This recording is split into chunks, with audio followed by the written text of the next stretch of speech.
Shalom, Bapak Ibu Saudara yang dikasihi oleh Tuhan. Mari kita siapkan hati untuk bersama-sama mendengarkan firman Tuhan. Mari kita tunduk kepala bersama-sama.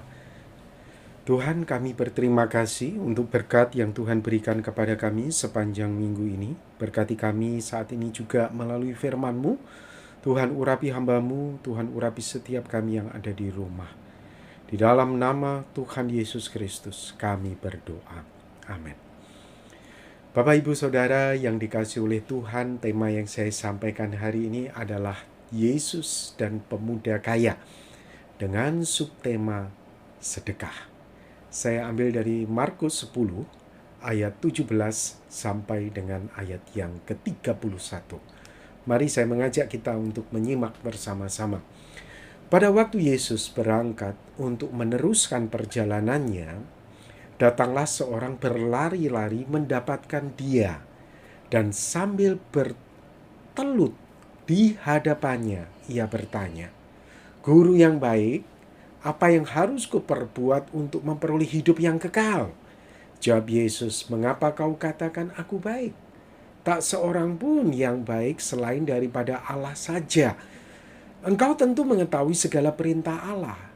Jangan membunuh, jangan berzina, jangan mencuri, jangan mengucapkan saksi dusta, jangan mengurangi hak orang, hormati ayahmu dan ibumu." Lalu kata orang itu kepadanya, "Guru, semua itu telah kuturuti sejak masa mudaku." Lalu Yesus memandang dia dan menaruh kasih kepadanya. Lalu berkata kepadanya, "Hanya satu lagi kekuranganmu. Pergilah, juallah apa yang kau miliki, dan berikan itu kepada orang-orang miskin. Maka engkau akan beroleh harta di surga. Kemudian datanglah kemari dan ikutlah aku." Mendengar perkataan itu, ia menjadi kecewa, lalu pergi dengan sedih sebab banyak hartanya. Lalu Yesus memandang murid-muridnya di sekelilingnya dan berkata kepada mereka, "Alangkah sukarnya orang yang beruang masuk ke dalam kerajaan Allah." Amin. Sebelum kita membahas bagian ini, saya mengajak kita untuk melihat berita yang cukup mengejutkan dan tentunya menimbulkan duka di dalam hati kita semua. Beberapa waktu lalu kita mendengar bahwa KRI Nanggala 403 kapal selam tenggelam, terbelah tiga di kedalaman 830 meter. 53 awak dipastikan gugur. Saudara, ketika kita mendengar kisah ini tentunya hati kita sedih. Namun saya yakin Bapak Ibu Saudara, sebelum mereka itu naik kapal selam itu, tentunya komandan, kapten yang memimpin mereka ini memiliki keyakinan bahwa mereka akan kembali dengan selamat. Namun saudara, tentunya kita bisa melihat bahwa musibah terjadi atas mereka. Dan kita tidak tahu dengan pasti apa sebetulnya yang menyebabkan mereka mengalami kecelakaan itu. Namun ada berita mengatakan dugaan awal penyebab tenggelamnya kapal selam ini bukan human error ataupun mati listrik. Dan kalau saudara baca artikel ini, maka saudara akan menemukan bahwa dugaan awal itu ada keretakan pada kapal selam tersebut. Saudara, melalui peristiwa ini, kita bisa melihat bahwa keyakinan itu tidaklah cukup untuk menjamin keselamatan. Keyakinan itu dibutuhkan kepastian akan keselamatan.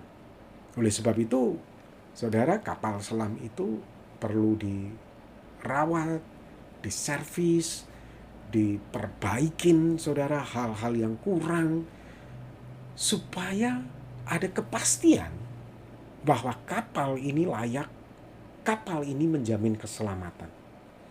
Sekali lagi saudara, keyakinan tidaklah cukup untuk menjamin keselamatan. Oleh sebab itu dibutuhkan kepastian. Berbicara tentang kapal, Maka dirawat, teknisi melihat sana, melihat sini, untuk memastikan akan keselamatan. Namun saudara, namanya manusia, tidak ada manusia yang sempurna. Tentunya ketika reparasi, perawatan, mungkin ada hal-hal yang terlewatkan. Sehingga akhirnya musibah ini betul-betul terjadi dan tentunya menimbulkan duka bagi kita semua. Saudara, saya kira berbicara tentang keyakinan dan kepastian, ini juga yang dirasakan oleh pemuda kaya yang kita baca tadi. Dia memiliki keyakinan yang luar biasa tentang hidupnya yang saleh, hidupnya yang benar, hidupnya yang sesuai dengan Taurat Tuhan. Namun dia tidak memiliki kepastian akan keselamatan itu sendiri. Dia yakin dengan dirinya, tapi dia tidak punya kepastian akan hidup kekal. Oleh sebab itu dia datang kepada Tuhan Yesus. Bahkan di situ dikatakan dia bertelut di hadapan Tuhan Yesus dan berkata, "Guru yang baik, perbuatan apa yang aku harus lakukan supaya aku mendapatkan kepastian akan keselamatan, akan hidup kekal?" Kemudian Tuhan Yesus menjawab, "Jangan membunuh, jangan mencuri, jangan berzina." Intinya seluruh hukum Taurat itu Tuhan Yesus katakan kamu harus lakukan. Dan dengan yakinnya pemuda ini menjawab bahwa semuanya itu telah kuturuti sejak masa mudaku. Saya katakan pemuda ini begitu sangat yakin dengan hidupnya yang saleh, yang sempurna, yang tidak bercacat, saudara. Namun dia tidak memiliki kepastian akan keselamatan. Tapi dia yakin.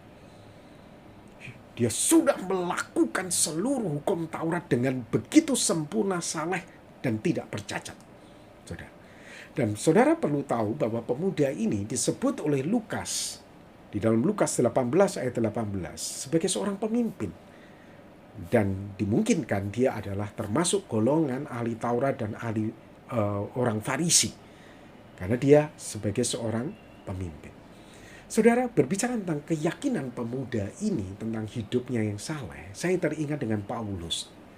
Paulus pun ketika dia belum mengenal Tuhan, dia memiliki keyakinan yang luar biasa di dalam menjalankan hukum Taurat. Semua hukum Taurat dia lakukan secara sempurna. Saudara, kita bisa lihat di dalam Filipi 3 ayat yang ke-5. Paulus berkata disunat pada hari ke-8 dari bangsa Israel, dari suku Benyamin, orang Ibrani asli. Tentang pendirian terhadap hukum Taurat, aku orang Farisi. Tentang kegiatan aku penganiaya jemaat, tentang kebenaran dalam mentaati hukum Taurat, aku tidak bercacat. Wow, saudara. Ini Paulus juga sama sekali mirip dengan pemuda kaya ini.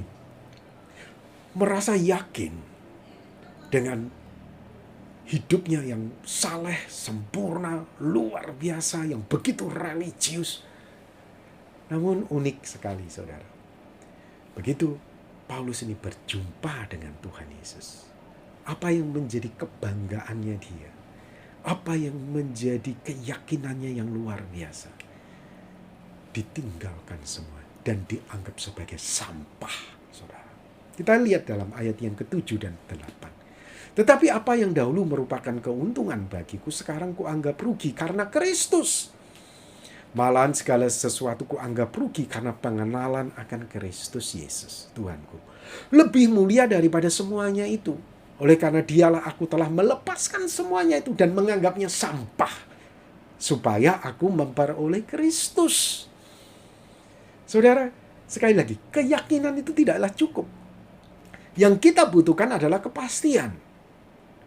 Dan ketika Paulus berjumpa dengan Tuhan Yesus, Paulus beroleh kepastian. Dan semua keyakinan, semua kebanggaan-kebanggaannya di dalam menjalankan hukum Taurat itu dianggap sampah semua oleh Paulus. Karena sekarang di dalam Kristus, Paulus beroleh kepastian, bukan keyakinan, saudara. Kepastian. Oleh sebab itu dia meninggalkan semuanya itu. Ini yang dilakukan oleh Paulus. Saudara, kita akan lihat. Dan ternyata pemuda ini beda dengan Paulus. memiliki keyakinan yang sama akan hidupnya yang saleh. Tetapi kita tadi membaca, pemuda ini ternyata lebih memilih dunia ini, lebih memilih hidup di dalam keyakinannya, kebanggaannya, dan menolak kepastian keselamatan di dalam Kristus. Saudara, ketika Tuhan Yesus melihat pemuda ini, Tuhan Yesus menanggapi kebanggaan pemuda ini dengan kasihan. Yesus memandang dia dan menaruh kasih kepadanya. Lalu berkata kepadanya, hanya satu lagi kekuranganmu. Pergilah, jualah apa yang kau miliki dan berikan itu kepada orang-orang miskin. Saudara, menarik sekali. Saya katakan Tuhan Yesus memakai ukuran yang sama yang digunakan oleh pemuda ini. Ketika pemuda ini berkata, semua hukum Taurat itu sudah kulakukan. Dengan ukuran yang sama, Tuhan Yesus berkata kepada pemuda ini. Saudara, kalau lihat di dalam bahasa Indonesia sehari-hari, jelas di situ dikatakan, pergi jual semua hartamu dengan ukuran yang sama. Hati-hati saudara. Hati-hati kalau kita pakai ukuran, karena ukuran itu juga akan dikenakan kepada kita dengan ukuran yang sama. Ini yang terjadi dengan pemuda ini. Dia yakin hidupnya saleh. Dia yakin semua hukum Taurat sudah dilakukan dengan sempurna tanpa bercacat. Dan Yesus kemudian berkata, jual semua hartamu. Pemuda ini begitu yakin dan bangga dengan kehidupan salehnya. Sempurna dan tak bercacat dalam hukum Taurat. Namun Tuhan Yesus tahu dengan pasti titik kelemahan, titik kekurangan, ketidaksempurnaan yang sesungguhnya, yang real dari pemuda ini. Apa itu Bapak Ibu Saudara? Tidak memberi sedekah. Pemuda ini saleh, tapi tidak mau kasih sedekah. Tuhan tahu kelemahan dari pemuda ini. Saudara, hati-hati. Seringkali kita juga merasa diri kita ini dekat dengan Tuhan. Kita ini mengasihi Tuhan. Kita ini berkata, Tuhan aku rela loh berkorban untukmu. Tapi saudara, hati-hati. Mungkin kita ini seperti pemuda ini. Merasa sempurna secara agama, secara rohani di dalam Tuhan. Tapi kita tidak mau bersedekah. Saudara, ini yang terjadi dengan pemuda ini. Dan seringkali kita mendapati Tuhan Yesus mengajarkan bahwa penting di dalam bersedekah. Di dalam menjalankan iman Kristen itu penting bersedekah. Ini ada pemuda saleh, namun tidak mau bersedekah pemuda ini. Kalau kita baca di dalam Markus pasal 7 ayat 10-12, katanya saleh. Katanya. Tapi tidak mau bersedekah. Tuhan Yesus berkata, karena Musa telah berkata, hormati ayahmu dan ibumu, dan siapa yang mengutuki ayahnya atau ibunya harus mati. Tetapi kamu berkata, kalau seorang berkata kepada bapaknya atau ibunya, apa yang ada padaku yang dapat digunakan untuk pemeliharaanmu, sudah digunakan untuk korban, yaitu persembahan kepada Allah. Maka kamu tidak akan membiarkan lagi berbuat sesuatu pun untuk bapaknya atau ibunya. Yesus memberikan contoh. Orang-orang yang saleh nampaknya mau berkorban, nampaknya mau bayar harga untuk memberikan korban bakaran kepada Allah, tetapi tidak mau memelihara bapak dan ibunya. Tidak mau bersedekah kepada orang tuanya sendiri. Saudara, hati-hati. Terkadang kita pun merasa diri kita dekat dengan Tuhan, Tetapi kita itu begitu berat untuk bersedekah. Kepada orang tua kita mungkin. Kepada saudara-saudara kita sendiri mungkin. Kepada orang-orang dekat kita yang kita tahu sebetulnya berkekurangan, tapi kita pura-pura tidak tahu. Dan kita tidak mau tahu. Tapi kalau ke gereja kita berkata, oh haleluya, oh Tuhan itu baik.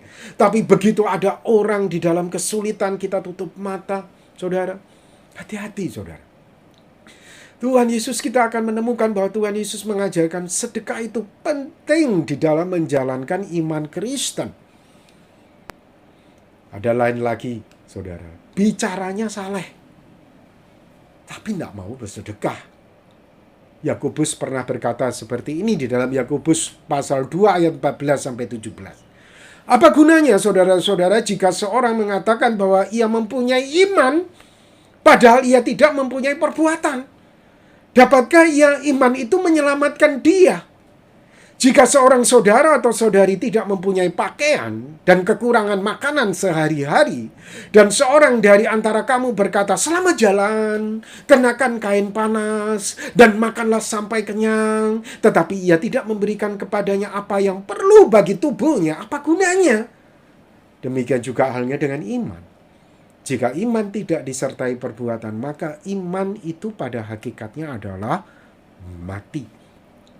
Kata-katanya saleh, bicaranya penuh perhatian, tetapi tidak ada sedekah sama sekali. Kamu berkata, oh pakai jaket yang panas ya. Kamu tidak kasih jaket, padahal jaketmu itu banyak sekali. Oh makan yang kenyang ya. Kamu tidak kasih makanan, padahal makanan kamu banyak sekali. Bicaramu begitu manis dan penuh perhatian, tetapi tidak ada sedekah sedikit pun. Saudara, hati-hati dengan hal ini. Bisa-bisa kita ini masuk golongan seperti pemuda kaya ini. Nampaknya begitu sempurna, begitu rohani. Tapi sebetulnya hidup kita itu tidak mau bersedekah. Bahkan kepada orang-orang dekat dengan kita. Satu hari Tuhan Yesus pernah bercerita tentang orang Farisi. Yang tentunya sama dengan pemuda ini tadi. Golongannya. Orang Farisi ini berdoa di bait Allah. Dan dia berdiri dan berkata di dalam hatinya, ya Allah, aku mengucap syukur kepadamu karena aku tidak seperti semua orang lain. Bukan perampok, bukan orang lalim, bukan pezina, dan bukan juga pemungut cukai. Aku berpuasa 2 kali seminggu, aku memberikan 1/10 dari segala penghasilanku. Dan kalau kita lihat saudara, Tuhan berkata, Tuhan menolak semua kesombongan, kebanggaan dari orang Farisi ini. Dan uniknya, dia tidak menyebutkan kata sedekah, saudara. Nampaknya dia begitu saleh, begitu dekat dengan Tuhan. Tapi berbagi kepada orang kekurangan, tidak pernah nampaknya.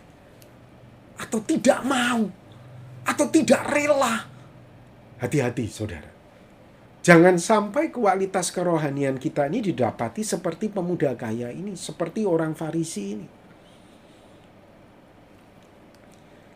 Sedekah itu sebetulnya, kata Tuhan Yesus, sama dengan kita mengumpulkan harta di surga.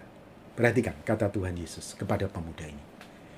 Jual semua milikmu, berikan itu kepada orang miskin, maka engkau akan beroleh harta di surga. Jadi saudara, kita mengumpulkan harta di surga ketika kita ini bersedekah. Kita berbagi dengan orang-orang di sekitar kita, saudara.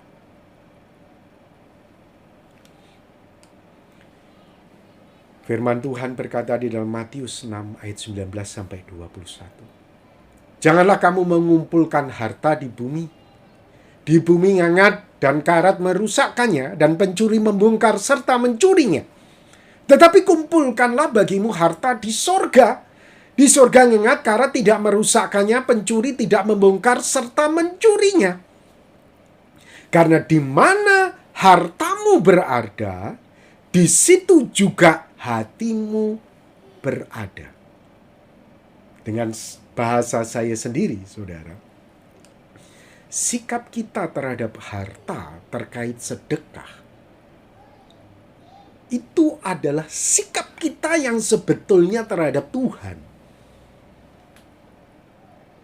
Kalau kamu berat untuk bersedekah, sebetulnya hatimu itu juga berat kepada Tuhan. Kesalehan yang kamu miliki, kesalehan yang kamu bangga-banggakan, itu semua hanyalah kamuflase saja.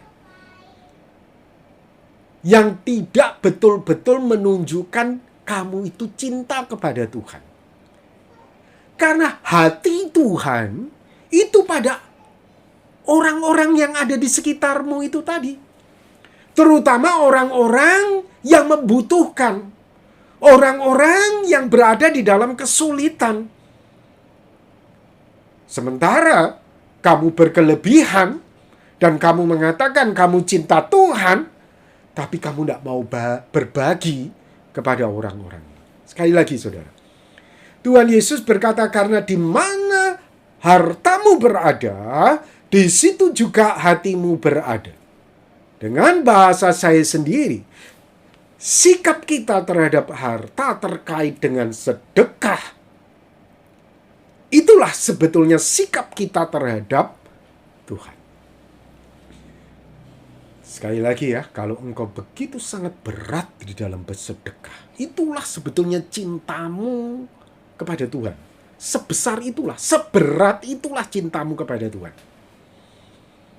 Jadi saudara, sebetulnya cetak cintanya itu kepada Tuhan. Ini yang perlu menjadi perhatian dan perenungan kita di dalam kita menjalankan iman kita kepada Tuhan Yesus.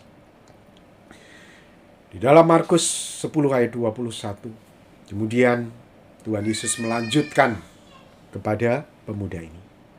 Setelah kamu menjual hartamu dan memberikan sedekah kepada orang-orang miskin, maka engkau akan beroleh harta di surga. Engkau mengumpulkan harta di surga.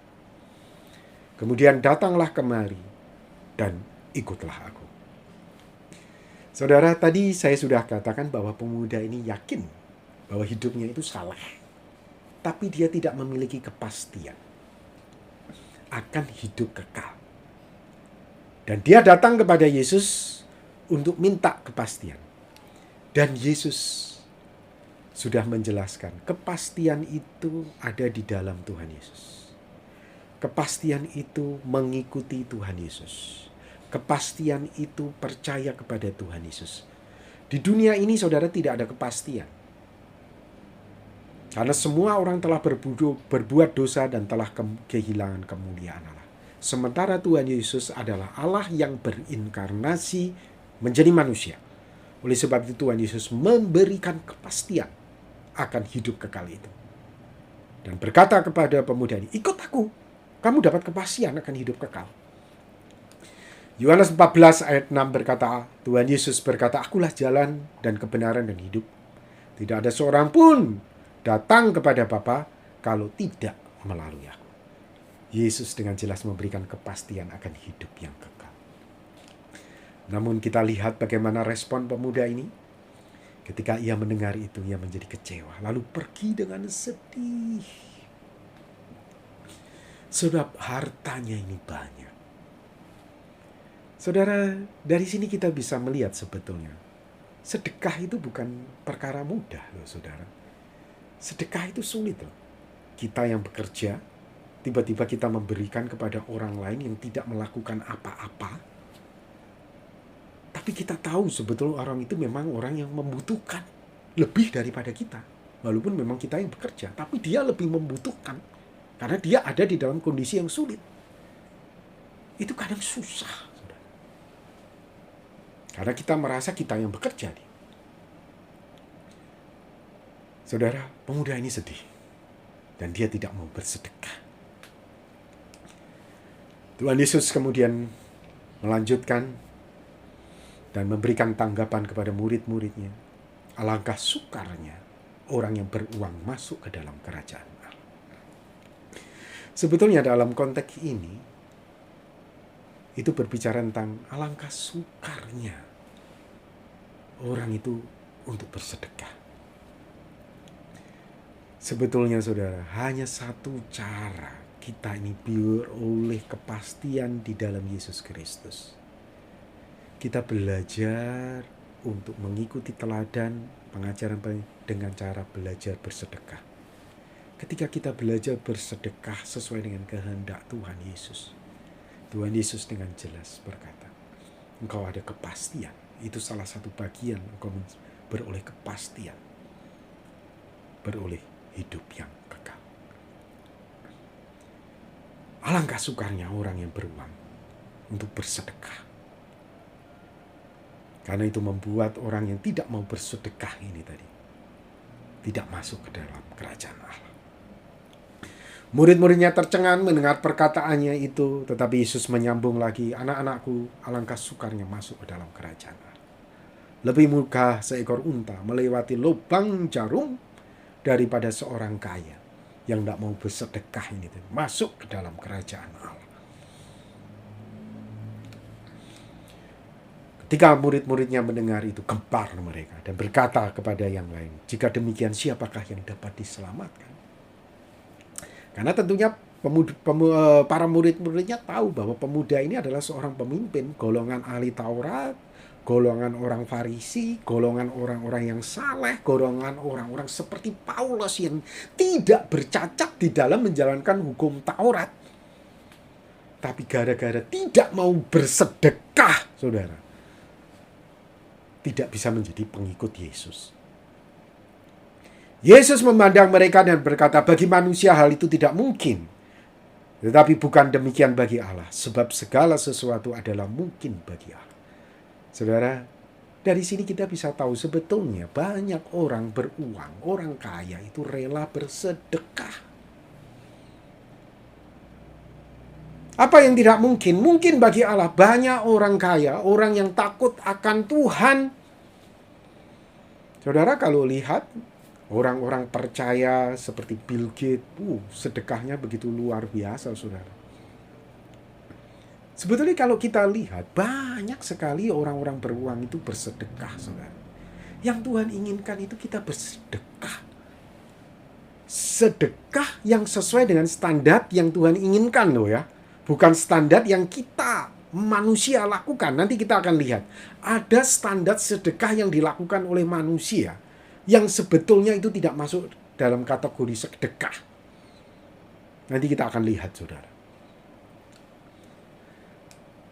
Kemudian Petrus bereaksi. Berkatalah Petrus kepada Yesus, kami telah meninggalkan segala sesuatu nih dan mengikuti Engkau, Tuhan.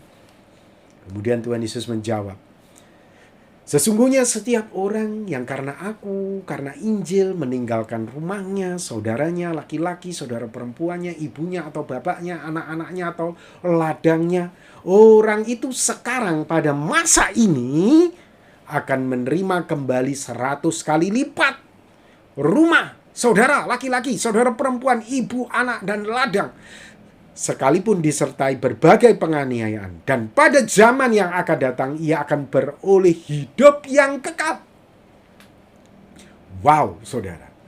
Jadi saudara, sebetulnya ketika Tuhan memerintahkan pemuda ini untuk bersedekah, Tuhan tidak sedang membicarakan membuat pemuda ini menderita dan kekurangan harta. Enggak, saudara. Tuhan Yesus dengan jelas, orang yang mau bersedekah, orang yang mau bersedekah, aku akan membalasnya. Jadi sebetulnya ketika Tuhan Yesus berkata kepada pemuda ini, jual semua milikmu dan berikan kepada orang miskin, Tuhan Yesus sedang berkata apa? Aku akan memberikan 100 kali lipat apa yang kau punyai pada masa kini. Dan nanti pada masa datang, kamu beroleh kepastian akan hidup kekal yang kamu harapkan itu. Jadi saudara, sebetulnya yang dikatakan oleh Tuhan Yesus kepada pemuda ini sebetulnya hanya sebuah ujian iman pada waktu itu. Sebetulnya kalau pemuda ini lakukan, justru saudara, hartanya akan bertambah 100 kali lipat dari yang dia miliki pada waktu itu. Ini janji Tuhan Yesus sendiri loh saudara kepada murid-muridnya. Dan tentunya kepada kita juga. Saudara, kita akan belajar tentang tingkatan-tingkatan di dalam bersedekah. Ada seorang rabi Yahudi bernama Moshe ben Maimon yang hidup pada abad pertengahan. Dia menyusun sebuah hierarki 8 tingkat di dalam memberi sedekah. Ini adalah versi dari rabi ini, tetapi biarkan ini menambah pengetahuan kita tentang kualitas kita di dalam memberikan sedekah, saudara. Ada 8 tingkatan. Kita akan mulai dari tingkatan yang paling terendah tentang sedekah, saudara. Tingkatan paling rendah di dalam memberikan sedekah itu ke-8. Memberi sedekah karena kasihan. Saudara, kalau kamu kasihan sama seseorang, itu tingkatan paling rendah loh saudara di dalam memberi sedekah. Jangan kamu pikir kalau kamu kasihan berarti kamu sudah memberikan yang luar biasa begitu. Enggak saudara. Sedekah yang kamu berikan karena kasihan itu sebetulnya adalah sedekah yang terpaksa. Sedekah yang kamu berikan dengan enggan, itu kata Rabi Moshe saudara. Kamu itu terpaksa sebetulnya. Ya kasihanlah dia. Ya sudahlah, aku kasih. Itu terendah loh saudara. Jangan kalau sudah kamu punya kasihan, kamu berbagi, terus kamu begitu bangganya. Udah, itu justru terendah saudara. Yang ketujuh, memberi sedekah dengan sukarela.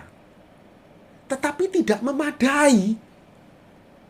Tidak sesuai dengan porsinya.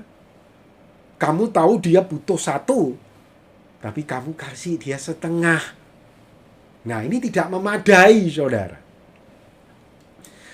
Tingkat yang ke-6, yang lebih tinggi lagi, memberi sedekah secukupnya setelah diminta.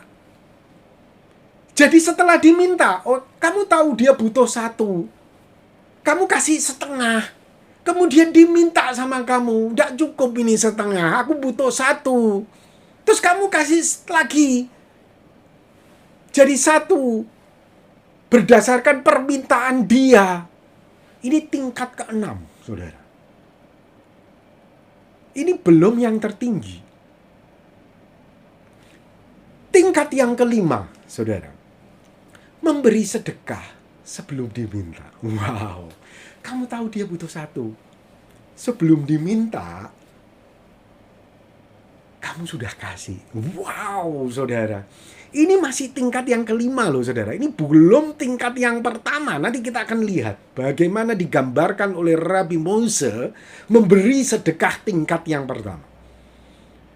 Kamu lihat dia butuh 1, sebelum dia minta, kamu kasih dia 1. Ini tingkat ke-5. Sekarang naik lagi, tingkat yang lebih tinggi, tingkat ke-4, saudara. Memberi sedekah di depan umum kepada penerima yang tidak dikenal. Jadi kamu gak kenal sama orang yang butuh 1 ini tadi, tapi kamu lakukan itu di depan umum. Itu masuk tingkat ke-4. Naik lagi tingkat yang ketiga. Memberi sedekah secara anonim. Jadi kamu tidak mau ketahuan namamu kepada penerima yang dikenal. Jadi kamu kenal sama orang itu, tapi kamu tidak mau diketahui. Itu masih tingkat ketiga, saudara. Kamu kasih 1 sama dia. Karena kamu tahu dia butuh 1. Kamu kenal dia, tapi kamu tidak mau diketahui namamu. Wow, ini sudah mulia bagi saya, saudara. Tapi ini masih masuk tingkat ketiga, saudara. Yang tingkat lebih tinggi lagi yang kedua. Memberi sedekah secara anonim kepada penerima tak dikenal, saudara. Kamu tidak kenal sebetulnya. Melalui seseorang atau melalui yayasan yang dapat dipercayai. Wah, saudara, ini masuk tingkat kedua. Dan kita bisa melihat kalau kita mendengar ada orang sakit, kanker, ada orang sakit ini, melalui situs-situs yang kita bisa temukan itu saudara, banyak saudara. Dan kita tidak kenal dengan orangnya, kemudian kita berbagi dengan mereka. Kita tahu dia butuh satu, kita kasih mereka satu. Saudara, karena dia butuh saudara. Ini masih tingkat yang kedua. Kita tidak dikenal. Kita anonim. Tapi masih tingkat keduanya saudara. Nah, ini tingkat yang pertama menurut Rabbi Mose di dalam memberi sedekah.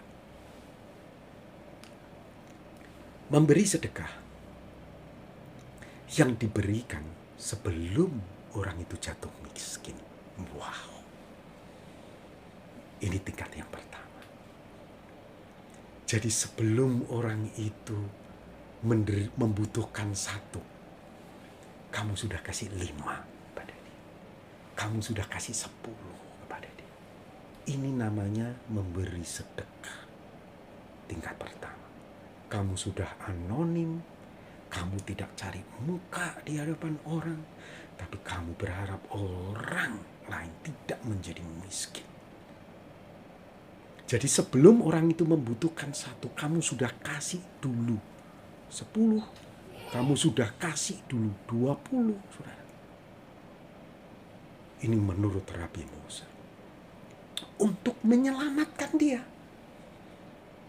Untuk membuat hidupnya itu sejahtera, saudara. Tindakan ini meliputi seperti memberikan lapangan pekerjaan, memberikan kemitraan kerja, ya saudara, yang menyebabkan penerima menjadi mandiri.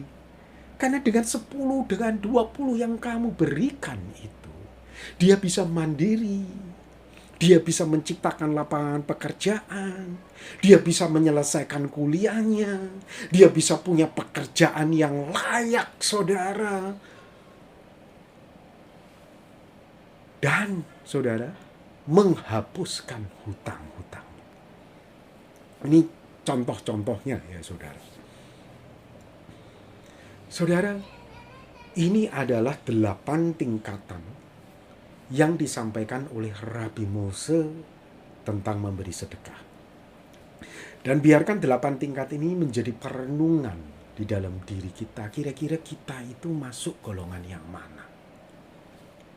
Namun yang pasti saudara, Tuhan Yesus mengajarkan ketika kita memberikan sedekah, kita ini harus murni mencari hormat dari Allah Bapa semata-mata. Tuhan Yesus berkata di dalam Matius 6 ayat 1 sampai dengan 4. Ingatlah, janganlah kamu melakukan kewajiban agamamu di hadapan orang supaya dilihat mereka. Karena jika demikian kamu tidak beroleh upah dari Bapakmu yang di sorga. Jadi apabila engkau memberi sedekah, janganlah engkau mencanangkan hal itu seperti yang dilakukan orang munafik di rumah-rumah ibadah dan di lorong-lorong, supaya mereka dipuji orang. Aku berkata kepadamu, sesungguhnya mereka sudah mendapatkan upahnya. Tetapi jika engkau memberi sedekah, janganlah diketahui tangan kirimu apa yang diperbuat tangan kananmu. Hendaklah sedekahmu itu diberikan dengan tersembunyi, dan Bapakmu yang melihat yang tersembunyi akan membalasnya kepadamu. Dan Tuhan Yesus mengatakan 100 kali lipat. Apa yang sudah kamu tinggalkan itu akan dibalaskan kepadamu. Saudara, Tuhan Yesus ingin di dalam menjalankan hidup ini kita bersedekah. Bersedekah dengan murni, dengan tulus, saudara. Dan kalau kita lihat, kalau kita mampu, saudara, melakukan pada tingkat yang pertama. Wow, saudara. Saya katakan luar biasa. Dan semua kita hendaknya, saudara, kalau Tuhan sudah percayakan harta kepada kita, mari kita belajar untuk bersedekah. Tuhan Yesus pernah cerita tentang Lazarus dan orang kaya. Kita bisa temukan itu dalam Lukas 16. Dan kalau kita lihat, saudara, orang kaya ini selalu berpakaian jubah ungu, kain halus, setiap hari bersukaria dalam kemewahan. Dan ada seorang pengemis bernama Lazarus, badannya penuh borok, berbaring dekat pintu rumah orang kaya itu. Mengapa Lazarus dekat di rumah orang kaya itu, saudara? Saya yakin, saudara, Lazarus ada di dekat pintu rumah orang kaya itu karena orang kaya itu suka bersedekah. Sedekah bagaimana? Ayat 21 kita lihat. Dan ia menghilangkan laparnya dengan apa yang jatuh dari meja orang kaya itu. Namun perhatikan, saudara, kualitas sedekah yang diberikannya tidak memadai. Kualitas sedekah yang diberikannya itu sama sekali tidak mencukupi. Tidak membuat Lazarus terangkat hidupnya, derajatnya itu terangkat. Saya pernah mendengar, Bapak Ibu Saudara, bersama dengan seorang pengusaha kaya dalam satu mobil. Ketika kita berhenti di sebuah lampu merah, kemudian ada orang minta-minta. Orang kaya ini kemudian berkata, teriak kepada sopirnya, cepat kasih, cepat kasih. Kasih aja duit itu. Supaya jangan, biar dia jadi pengemis terus. Kalau dia tidak jadi pengemis, jadi orang pintar, nanti kita yang susah. Lihat saudara, dia kasih sedekah. Tapi tujuannya apa? Supaya orang itu tetap bodoh dan tetap miskin. Saudara, kemungkinan saya katakan, inilah yang terjadi pada orang kaya yang ditemui oleh Lazarus di rumahnya. Lazarus mendapatkan sedekah, saudara.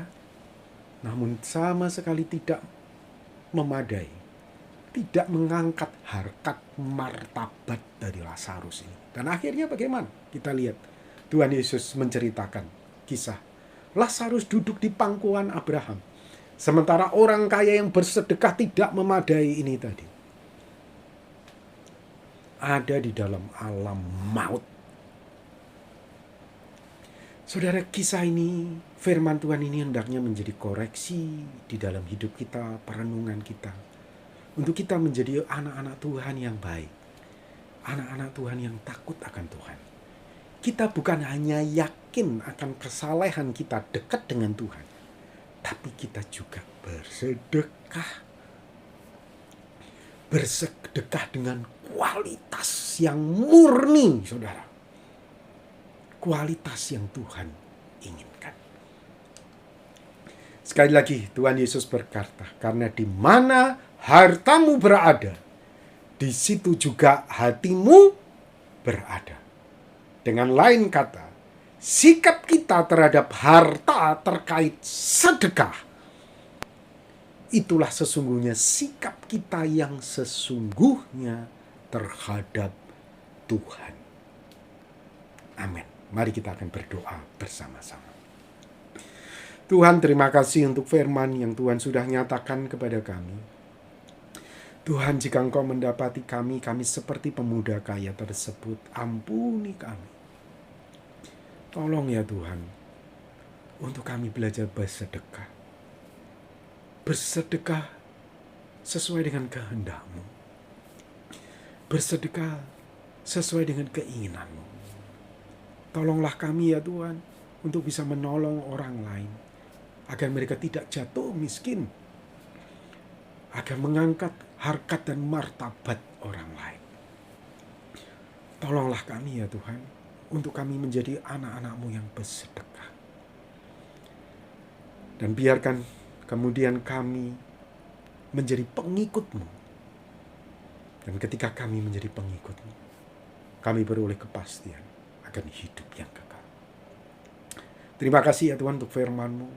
Tuhan berkati kami semua. Tuhan jamah jemaat-Mu yang ada di rumah. Di dalam nama Tuhan Yesus kami berdoa. Amin.